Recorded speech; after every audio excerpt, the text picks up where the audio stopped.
pengaruhnya itu sangat besar, Ira.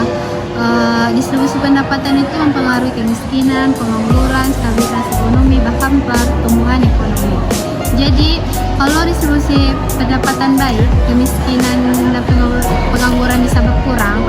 Soalnya, dengan pendapatan yang lebih merata, daya beli masyarakat meningkat, usaha berkembang, dan lebih banyak lapangan kerja yang terbuka.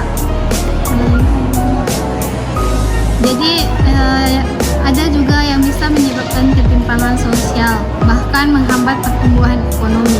Kalau hanya segelintir orang yang punya banyak uang, permintaan barang dan jasa bisa turun.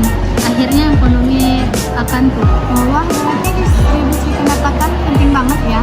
Terus kalau dalam Islam, distribusi pendapatan itu ada sektor-sektornya nggak sih? Ada distribusi pendapatan Islam itu ada sektor-sektornya. Terdapat dalam buku ekonomi Islam ini ada 3 sektor distribusi pendapatan, yaitu sektor rumah tangga, negara, dan industri. Jadi dalam rumah tangga itu ada kewajiban seperti nafkah, zakat, dan warisan. Selain itu juga ada sunnahnya, yaitu namanya sedekah nafilah, yaitu contohnya infak, akikah, dan wakaf. Oh, berarti Islam mengatur distribusi pendapatan dengan sangat lengkap ya, baik wajib maupun sunnahnya. Betul, bahkan ada yang namanya hudud, yaitu distribusi pendapatan yang berasal dari hukuman seperti kafarat, diat, dan nazar. Menarik juga kalau di sektor negaranya gimana? Nah, kalau negara bertanggung jawab mendistribusikan sumber daya secara adil, seperti menyediakan subsidi, pengembangan infrastruktur, dan kebijakan yang mendukung kesejahteraan rakyat. Dan juga ada di sektor industri, yaitu distribusi pendapatan bisa terjadi melalui sistem bagi hasil seperti murarabah dan musyarakah, serta melalui upah dan sewa. Ini bisa membuka lebih banyak lapangan kerja dan meningkatkan pendapatan masyarakat. Oh, menarik banget. Terus aku juga dengar kalau ekonomi Islam itu mengedepankan keseimbangan. Gimana ya?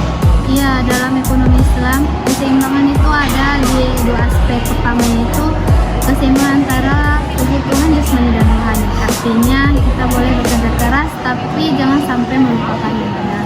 Oh, jadi tetap harus ada keseimbangan antara di dunia dan sosial gitu. Iya, lalu yang kedua itu keseimbangan antara kebutuhan individu dan sosial. Kita boleh mencari rezeki diri sendiri, tapi juga harus peduli dengan kesejahteraan masyarakat. Oh, jadi ada keseimbangan antara hak individu dan kewajiban sosial ya?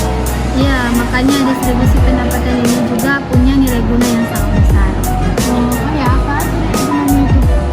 Yaitu pertama untuk menjamin kebutuhan dasar masyarakat seperti makanan dan tempat tinggal. Kedua, mengurangi kesenjangan ekonomi. Menarik juga. Ada manfaat lain nggak? Anda distribusi pendapatan juga bisa mensucikan harta dan jiwa dari keserakahan, membantu membangun generasi unggul, serta mendorong pendidikan dan dakwah Islam. Nah, ternyata distribusi pendapatan bukan cuma soal ekonomi, tapi juga berpengaruh pada aspek sosial dan spiritual itu. Ya betul, makanya